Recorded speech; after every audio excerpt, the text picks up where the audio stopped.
Olá, meu nome é Wellington, sou advogado e hoje eu vou falar sobre os aspectos jurídicos relacionados ao infame episódio ocorrido no último domingo no debate para a prefeitura do município de São Paulo entre o candidato Datena e o candidato Pablo Marçal. Antes disso, peço que se inscreva e curta o vídeo, isso ajuda o canal.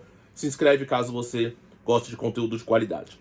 Bom, como todo mundo sabe, não é segredo para ninguém, no último debate o José Luiz Datena pegou uma cadeira e agrediu o candidato Pablo Marçal em pleno debate, ao vivo, em cadeia nacional. Foi uma coisa trágica, mas ao mesmo tempo muito engraçada, diga-se de passagem, e que eu estou aqui para falar sobre as questões jurídicas que estão presentes nesse caso.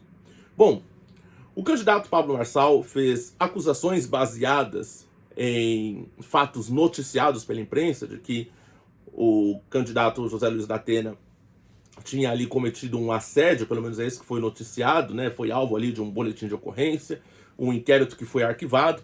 A vítima disse que foi induzida a assinar uma carta retirando a acusação de assédio e, segundo ela, o processo, né, o caso, foi arquivado sem mais nem menos. Então não ficou muito bem explicado.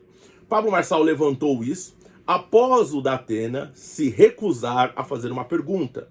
Um ato de total desprezo para com o candidato Pablo Marçal. Pablo Marçal disse: olha, já que você está me tratando como idiota, explica aí como é que foi o seu assédio, você tocou nas partes dela, né? Ele falou o termo.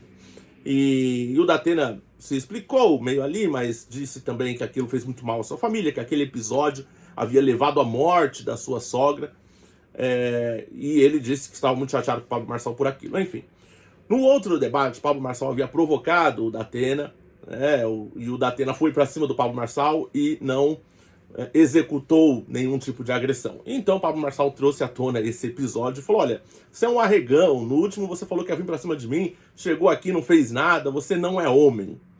E aí, diante dessa provocação, o Datena foi lá, pegou uma cadeira e deu no Pablo Marçal. Esse foi o contexto, ok? Dito isso, a gente sabe que o Pablo Marçal está enfrentando não só aquilo que ele chama de consórcio comunista do Brasil, mas ele também está enfrentando uma imprensa muito covarde, fora a censura. É um sistema que está repelindo um candidato. Nós sabemos muito bem o que o sistema fez da última vez que a democracia real aconteceu e nós elegemos um presidente de verdade. Nós vimos como o sistema reagiu a isso, como o sistema impediu a governança do Sr. Jair Bolsonaro, por exemplo. Tá certo? Então o sistema gosta de escolher os candidatos dele e o Pablo Marçal chegou com uma grande surpresa, um candidato que o sistema não quer, inclusive o próprio Jair Bolsonaro, pelo jeito, tá certo?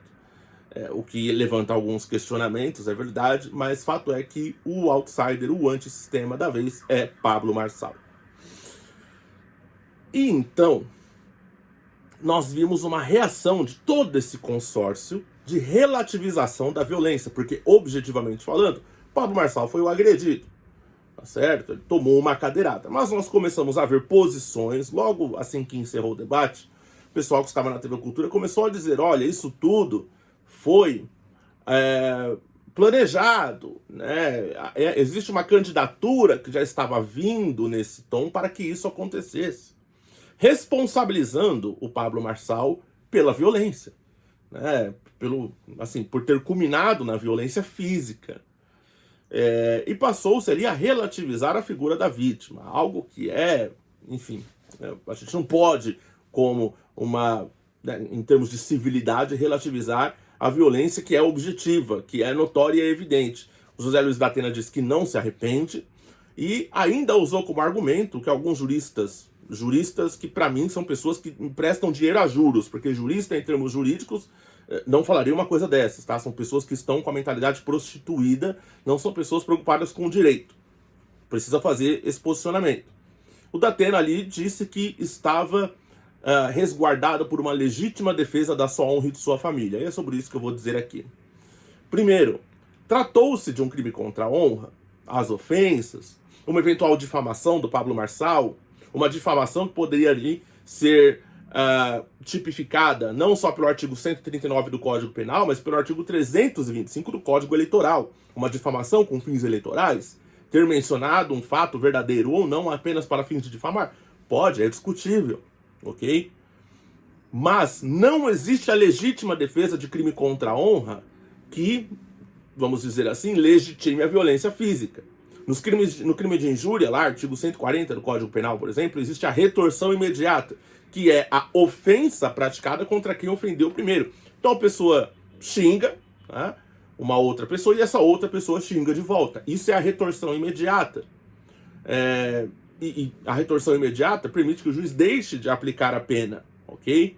Então vamos supor que a pessoa que ofendeu após ser ofendida é processada por aquela que ofendeu primeiro. As pessoas vão dizer, não, mas eu fiz em retorção imediata, eu só xinguei de volta uma outra ofensa. O juiz pode deixar de aplicar a pena por entender que, olha, foram ofensas mútuas. Isso está previsto no Código Penal, a retorção imediata, que seria a legítima defesa num crime de injúria.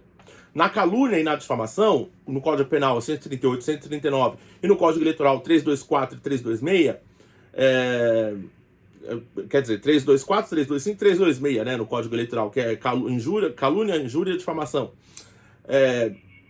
Existe a figura da exceção da verdade, seria exceptio veritatis, exceção da verdade. O que é a exceção da verdade? A pessoa que difamou, tá certo? O autor dessa difamação ou dessa calúnia pode comprovar a veracidade daquilo que fez. Então, da calúnia, ele imputou o fato criminoso a alguém. A pessoa vai lá e processou essa pessoa por calúnia. A pessoa processada vai dizer, não, mas tá aqui a verdade, ó. Tá aqui um documento, tá aqui uma matéria jornalística, vou trazer testemunhas, vou provar a veracidade daquela calúnia que foi praticada. E aí, o juiz também deixa de aplicar a pena. E no caso da difamação, a difamação comum, ali no 139 do Código Penal, cabe a exceção da verdade em caso da pessoa difamada ser funcionário público, porque aí existe um interesse público. Fora disso, não cabe a exceção da verdade. Tá? E aqui nós estamos falando de um contexto eleitoral, seria a aplicação do 325 do Código Eleitoral. Então já existem figuras de atenuação do fato, ou até possibilidade do juiz deixar de aplicar a pena, dentro desse rol de crimes contra a honra, e não está abarcado pela legítima defesa mediante violência física. A legítima defesa prevista no Código Penal, ela só pode ser invocada quando a pessoa é alvo de uma violência física, não de uma violência verbal. De uma violência verbal há vários outros meios, até porque não é uma ameaça atual ou iminente à integridade física da pessoa, e sim a honra objetiva. A pessoa pode depois pedir um dano moral, pedir um direito de resposta, pedir uma obrigação de fazer, de publicar uma nota, obrigar a pessoa a vir a público e assim, desmentir o fato, e se essa pessoa não vier, ela tem que publicar a nota.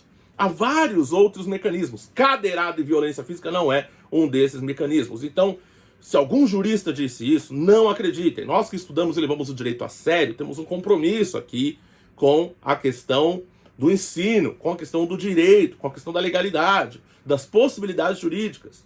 Não existe essa tese de você poder agredir fisicamente uma pessoa por ter te ofendido. Aliás, isso costuma dar muito errado, porque geralmente a ofensa verbal não é registrada, apenas a agressão física. Então muitas vezes a pessoa perde a cabeça, uma briga de condomínio, por exemplo, depois de ser provocada, estimulada, induzida, vai lá, agride o vizinho, é o vizinho que processa essa pessoa, que a agrediu, e o vizinho leva, tá certo?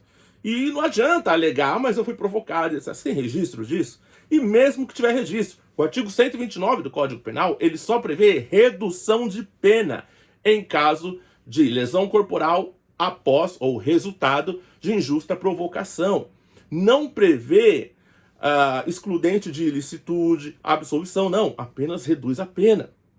Então tomem cuidado com essas opiniões, o Datena está completamente equivocado, o pessoal da imprensa que está passando pano para isso não é confiável, por isso que as pessoas hoje não confiam mais nos jornalistas, não confiam na imprensa, porque está tudo muito enviesado e não há um compromisso ético com a verdade e com a informação que é passada ao espectador. Eu sinto muito que as coisas estejam nesse nível, mas é importante vir aqui na condição de advogado, na condição de pós-graduado em direito público, em direito eleitoral, e em direito administrativo, que é uma formação de pós-graduação em direito público, vir aqui com esse compromisso para repor a verdade e dizer a você o que é fato e o que é fake news. Nesse caso, dizer que há uma excludente de ilicitude ou uma legítima defesa para agredir fisicamente pessoas que tenham porventura ofendido verbalmente, isso é uma mentira, ok? Não se deixe levar por isso. falso, e se há algum jurista dizendo, não é um jurista do direito, é uma pessoa que empresta dinheiro a juros porque jogou o seu compromisso com o direito e com a ética jurídica no lixo em prol de alguma questão política. Não levem a sério essas pessoas. Esse é o vídeo de hoje. Dúvidas, críticas, ameaças, comentários, contato na descrição. Fique com Deus, até a próxima.